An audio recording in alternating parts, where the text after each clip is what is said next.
one of the biggest questions I get asked is, how do you be healthy and keep it cost effective? Or, I'm new to all this, what do I do? So let's just talk about those things for a minute, because it doesn't have to be expensive, and it doesn't need to be and should not be overwhelming. And in fact, a trend that's been happening lately is people have been being so overwhelmed by information that they get analysis paralysis, and they actually create a nervous system dysregulation because they're so stressed out about what they're doing for their health. So let's break it down simply. Number one, find a tracking app that you like and start tracking everything. You don't want to focus on like what you might be doing wrong. I just want you to start tracking everything so that you can be aware of what you're doing. Just track it. Track your sleep, track your steps, track your movement that's not your steps, track your food. And again, we're not doing this to make any adjustments. We just need to see what's happening, because if you want to be healthier and you thought you were being healthy and all of a sudden you realize you're not, we need to know where to make the adjustment, right? And if you don't know where the problem is, you can't fix it.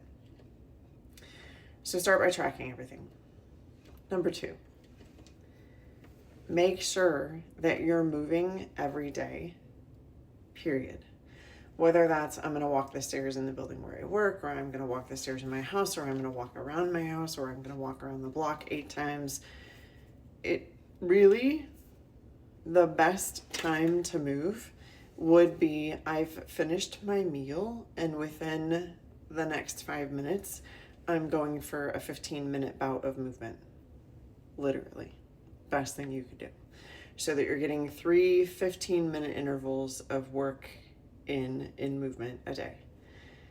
That movement could also be like, I'm doing air squats, I'm doing lunges, I am doing sit-ups, I am doing jumping jacks, I'm doing something that is movement that requires me to move.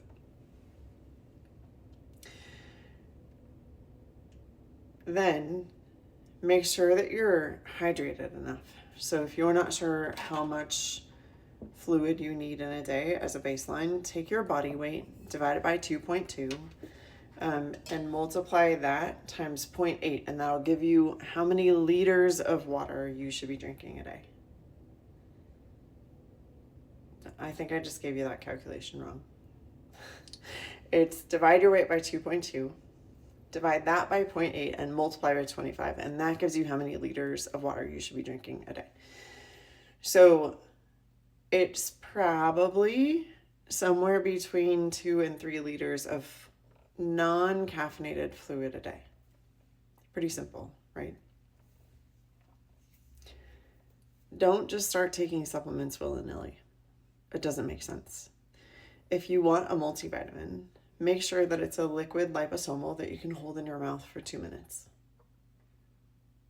That's it. And if that's your only supplement, that's amazing and it's perfect. Because most people are over supplementing. You don't need all this stuff that's out there. You need the baseline. And then if you're someone who has had trouble with eating and feeling not well after meals, or having trouble like I don't get hunger cues, then what I would suggest is a digestive enzyme. Plain and simple. You want to make sure that you're putting all of your electronic devices, TV, iPad, everything down at least an hour before bed, but hopefully closer to 3 hours. And then, according to the research on the blue zones, which are where people live with independence into their 80s, 90s, and 100s, you need to find a community.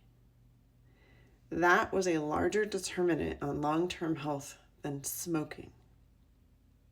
Find a community.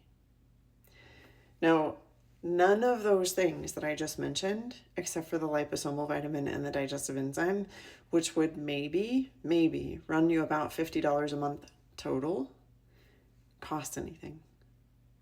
They're all simple, right?